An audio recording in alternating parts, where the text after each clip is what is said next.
Welcome back to Lecture 4. In Lecture 4, I'll proceed by looking at the common type of cancer and their prevalences. Starting with the first one, that is lung cancer. So the leading cause of death associated with cancer worldwide is lung cancer, if you don't know, which consists of the bronchial cancers as well. So frequently, it is caused by prolonged smoking or contact with hazardous materials like asbestos and radon. Of course, radon results into lung cancer, and this is one of the projects that I'm also undertaking, I'm doing.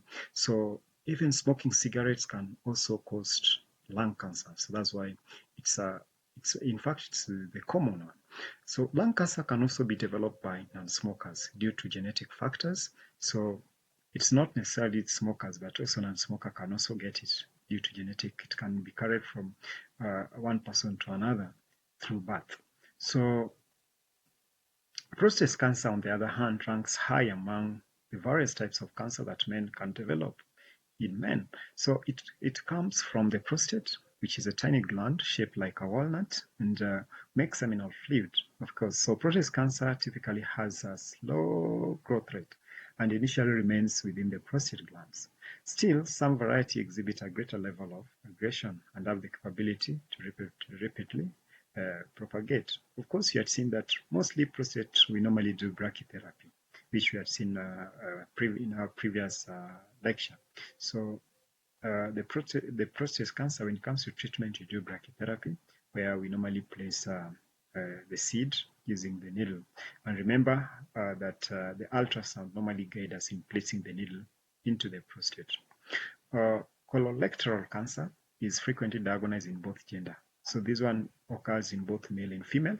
So the process starts with development of non-cancerous growth called the polyps in the colon or in the rectum. So these polyps can either develop or they can either grow within the colon or the rectum. So with the passage of time, certain polyps may also transform into colorectal cancers, of course. So detecting these polyps early through regular screening is essential to prevent them from developing into cancer. Remember, I talked about earlier screening, which is very, very important because it is through this earlier screening that the cancer can be treated.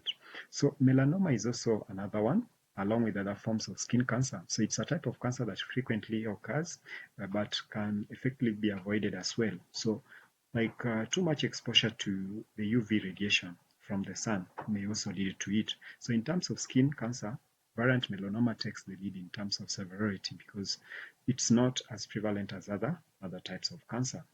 So this cancer that can be avoided by simply avoiding much UV radiation from the sun. The prevalence of this cancer may vary extensively due to variables such as the age group, gender identity, way of life choice, and also inherited tendency. So to illustrate, the breast cancer predominantly occur in women, whereas prostate, on the other hand, normally affect men. Because when you look at prostate is always found in men, not in women. That's why mostly it's common with men. At the same time, cervical cancer is common with women and not men because it is the women that have got cervix. Okay, it's the men that have got prostate. So talk of prostate cancer. So population with high smokers rates have a higher prevalence of lung cancer. Remember, smoking also results into lung cancer. It's only that people just smoke. Some of the smokers don't even go for screening. Please, if you know that you're a smoker and you've been smoking for a long period of time, this is the time that you should also take so that you go for screening.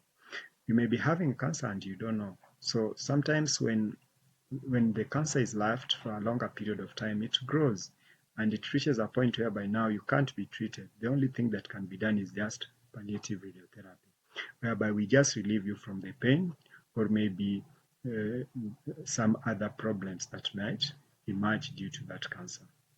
Otherwise, that's mark the end of my lecture of today. Thank you so much. In case you have any question, please always do that at the comment section because I want us to learn together. In case there's something that is disturbing you based on cancer or something that you don't know, always just leave comments or questions, and I'll always follow up so that you get the answer to that. So don't stop following the lecture. So we'll still have a series of lecture on this. Otherwise, thank you and May you have a nice time.